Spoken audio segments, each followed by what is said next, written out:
Hello दोस्तों, तो आज मैं एक्सप्लेन करने वाला हूँ न्यू के ड्रामा को, जिसका नाम है आर अनरिटन सोल।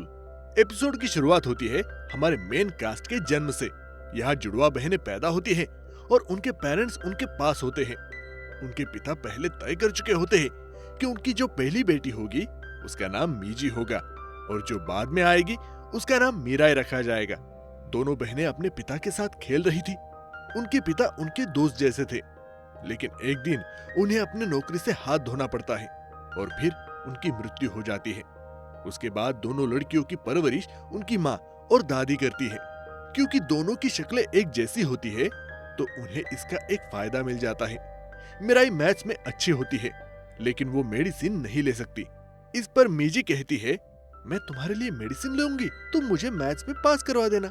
मिराई भी हाँ कर देती है और दोनों एक दूसरे से वादा करती है। इसी तरह वो कई बार एक दूसरे की जगह काम करती है और कई वादे कर लेती है। एक दिन उसकी माँ को इस एक्सचेंज की बात का पता चल जाता है, इसलिए वो मीजी के बाल कटवा देती है ताकि वो पहचान सके कि कौन मीजी है और कौन मिराई। उसके बाद दोनों की जिंदगियां बदल जाती है और वो अपने अपने रास्ते में चल पड़ती है। मिराई पढ़ाई में अच्छी होती है और कई अवार्ड भी जीतती है। एक दिन पीटी टीचर का ध्यान मीजी पर जाता है जब रिसेस का समय होता है और वो सबसे पहले खाना खाने पहुंच जाती है। वो सभी स्टूडेंट से आगे होती है। टीचर उससे बात करता है और रनिंग कंपटीशन में भाग लेने के लिए कहता है। मीजे ये भी कर लेती है और कई अवार्ड जीतती है, लेकिन एक रेस के दौरान जब वो सबसे आगे होती है तो अचानक गिर जाती है। इसके बाद वो ये सब छोड़ देती है। अब प्रेजेंट में हम सियोल में मिराई को देखते हैं, जो एक फाइनेंस कंपनी में सिविल सर्वेंट के तौर पर काम कर रही होती है। इधर मीजी अपने होम टाउन डोजनरी में होती है। एक सुबह जब वो सो रही होती है तो उसकी माँ किम ओके उसके पास आती है और काम पर जाने के लिए कहती है। मीजी तैयार हो जाती है और खुद से कहती है, कोई बात नहीं, मैं ये कर सकती हूँ। वो एक एलिमेंट्री स्कूल में पहुंचती है। टॉयलेट में कुछ बच्चे होते हैं जो कुछ खा रहे होते हैं। मीजी कहती है, मैंने क्या कहा था, ये टॉयलेट सिर्फ टीचर के लिए है। बच्चे कहते हैं, तुम तो टीचर भी नहीं हो। तब मीजी आती है और कहती है, तुमने क्या कहा, और बच्चों से प्यार से बातें करती है। बाहर आकर मीजी सफाई करने लगती है, जो उसका काम है। उसी स्कूल में उसकी माँ भी मिल्क कुक के रूप में काम करती है। एक महिला वुन होंग वाइस प्रिंसिपल का जिक्र करती है। वो कहती है कि होंग हमेशा डिंगे मारती है कि उसका बेटा सियोल में लॉयर है, लेकिन तुमने कभी नहीं कहा कि तुम्हारी बेटी सिविल सर्वेंट है। किम ओके कहती है, वो एक बड़ा लॉयर है, मेरी बेटी से उसकी तुलना मत करो। तभी वो बाहर मीजी को देखती है और पूछती है, मैं टॉयलेट जाके आती हूँ। बाद में वो मीजी से बातें करती है। अंदर एक दूसरी महिला पूछती है, ये लड़की कौन है? उसे जवाब मिलता है, किम की बेटी है। किम की जुड़वा बेटियां है और ये वही है जो इंजर्ड हो गई थी और अपना काम छोड़ चुकी है।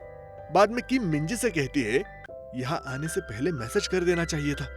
मीजी कहती है, क्या हुआ, आप सभी को यही बताती है कि आपकी सिर्फ एक ही बेटी है?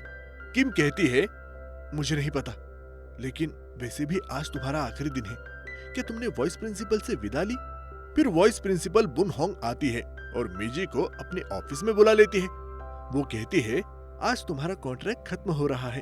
अगर चाहो तो मैं इसे बढ़ा सकती हूँ, लेकिन उसके लिए तुम्हें एक तरह से साफ सफाई का काम करना होगा। मीजी कहती है, मैं ये काम नहीं कर सकती। आप जानती है, पहले ये काम कोई और महिला करती थी जो बीमार हो गई थी, लेकिन अब वो ठीक है, मैं उसका काम नहीं ले सकती। होंग कहती है, ठीक है, अब आगे क्या करोगी? मीजी जवाब देती है, मेरे पास काम की कोई कमी नहीं है, मैं कुछ न कुछ कर लूंगी, किसानों की मदद कर लूंगी। होंग कहती है, क्या तुम किसान बनोगी? मीजी मना कर देती है। होंग कहती है, तुम मेरी बेटी जैसी हो, मुझे तुम्हारी चिंता होती है। फिर वो मिराई का जिक्र करती है, लेकिन मीजी कहती है, मिराई की बात मत कीजिए। होंग अपने बेटे होसू का जिक्र करती है, जो अब सियोल में लॉयर है, और कहती है, तुम उससे शादी कर सकती हो।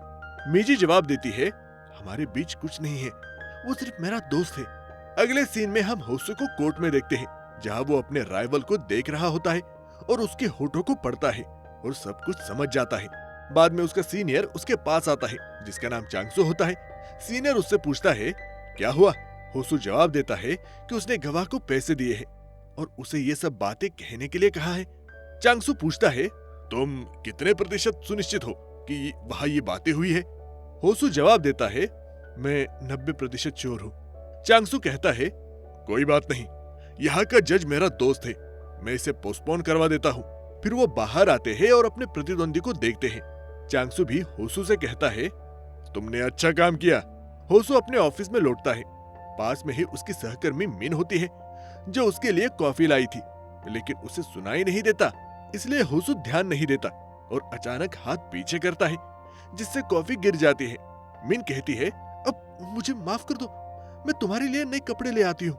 होसू कहता है, रहने दो, गलती मेरी है, मेरे पास नए कपड़े हैं। और वो आगे कहता है, मैंने तुमसे जो डॉक्यूमेंट रिव्यू के लिए मांगे थे वो ले आओ। मिन कहती है, ठीक है। होसू बाद में अपने ऑफिस में आता है और अपने कपड़े बदलता है। यहाँ हम देखते हैं कि उसकी पीठ थोड़ी जली हुई है। एक और सहकर्मी आती है और बताती है कि मिन ने डॉक्यूमेंट दे दिए हैं। होसू एक लेटर देखता है जिसमें मिन ने दिल का निशान बनाया होता है। वो माफी मांग रही होती है। होसू उस दिल के निशान को नजरअंदाज करता है। लड़की पूछती है, ये क्या है? मिन ने तुम्हारे लिए तैयार किया है। मैंने सुना है कि वो तुमसे टकरा गई थी, तुमसे बहुत बातें करती है, शायद तुम्हें पसंद करती है। होसू कहता है, मुझसे तो कोई ना कोई टकरा ही जाता है। होसू बताता है कि वो आज अपनी माँ से मिलने जा रहा है। लड़की पूछती है, तुम टाई क्यों पहन रहे हो? होसू मुस्कुराते हुए कहता है, क्योंकि मैं अच्छा दिखना चाहता हूँ। अगले सीन में हम मीजी को देखते हैं।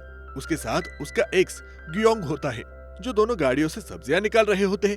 तभी टाउन का प्रेसिडेंट आता है और मीजे से कहता है, मैंने सुना है कि तुम्हारा साफ सफाई का आखिरी दिन है, क्या तुम आगे कुछ करना चाहोगी? पास में एक स्ट्रॉबेरी फार्म है, वहाँ काम करने पर तुम्हें अच्छा पैसा मिलेगा। मीजी हामी भरती है। वो आदमी कहता है, इसके लिए तुम्हें अपना रिज्यूमे देना होगा। अगले सीन में मीजी रिज्यूमे बना रही होती है और खुद से कहती है, मैं नहीं कर पाऊंगी, अगर मिराई होती तो आसानी से कर लेती। लेकिन वो किसी तरह रिज्यूमे बना लेती है। मीजी फिर अपने घर जाती है, जहाँ उसकी माँ खाना बना रही होती है। किम अपनी बेटी से पूछती है, वाइस प्रिंसिपल होंग ने क्या कहा? मीजी कहती है, उन्होंने कहा कि मेरा कॉन्ट्रैक्ट खत्म हो गया है, लेकिन मैं अगर चाहूँ तो यहाँ और काम कर सकती हूँ, लेकिन मैंने मना कर दिया क्योंकि वो पोजीशन किसी और की है।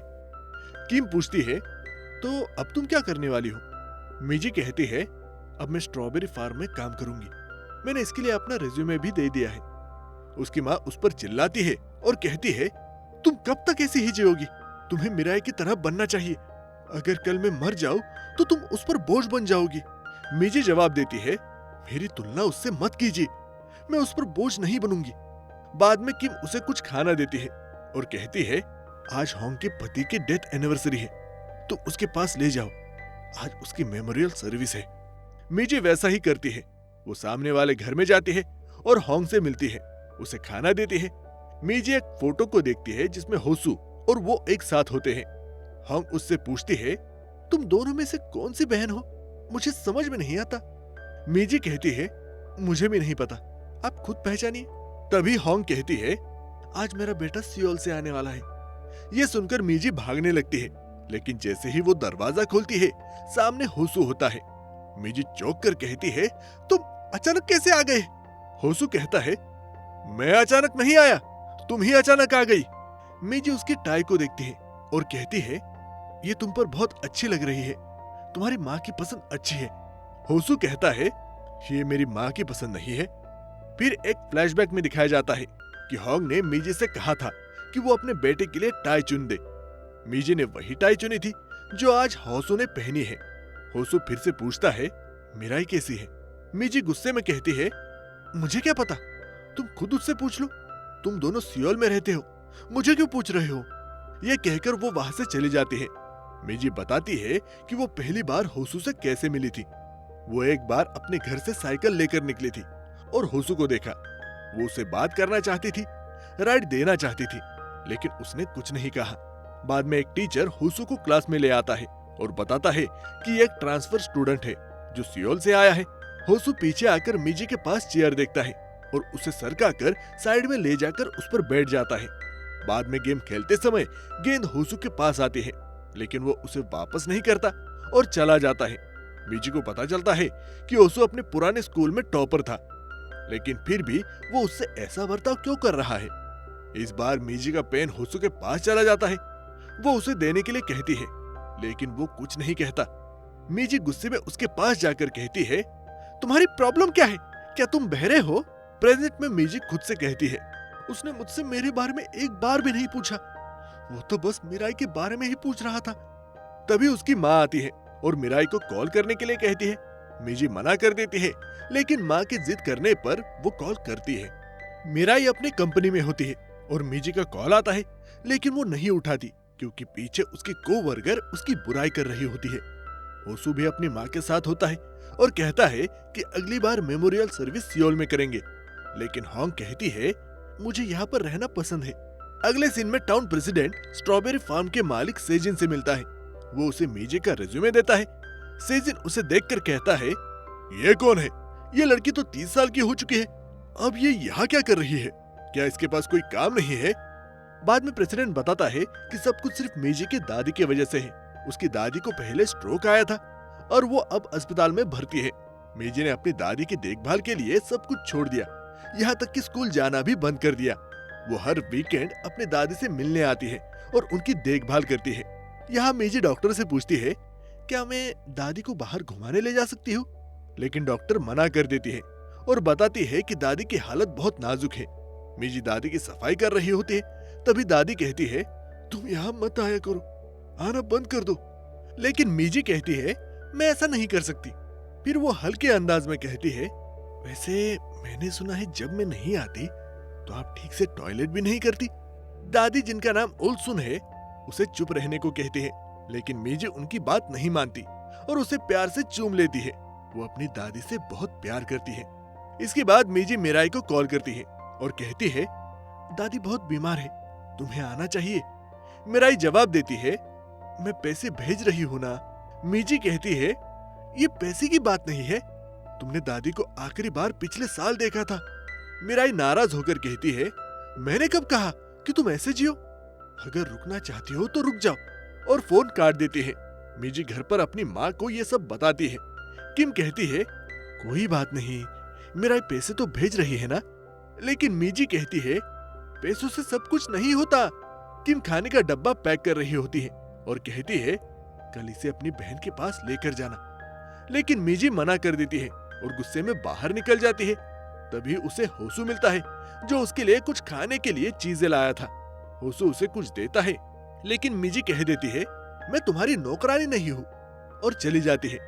मीजी फिर अकेली बैठती है, फुटबॉल को देखती है, लात मारती है और खुद से सवाल करती है, क्या मैं जो कर रही हूँ वो मुझे सच में पसंद है? तभी होसू आता है और पूछता है, तुम लात क्यों मार रही हो? मीजी जवाब देती है, तुम्हें डर नहीं लगा कि ये फट जाएगा? होसू कहता है, नहीं, मुझे तुम्हारे पैर की चिंता है। बातों में मिराई का जिक्र आता है, लेकिन मीजी कहती है, मुझे कोई बात नहीं करनी। फिर वो जाने लगती है, लेकिन होसू उसका पीछा करता है। गुस्से में मीजी उसे गलती से मार देती है और हमें फ्लैशबैक का सीन दिखाया जाता है। फ्लैशबैक में मीजी बचपन में खेल रही होती है। बॉल होसू के सिर में लगती है। होसू को कुछ हो जाता है। मीजी घबरा जाती है और उसके हाथ को पकड़कर पूछती है, तुम ठीक हो? अब दोनों एक दूसरे को देखते हैं, पर होसू चला जाता है। तो दोस्तों, कैसा लगा आपको ये वीडियो? अगर अच्छा लगा तो आप हमें कमेंट करके जरूर बताएं, और ऐसे ही वीडियोस के लिए हमें फॉलो कीजिए। तो मिलते हैं अगले एपिसोड में, तब तक के लिए टेक केयर और बाय बाय।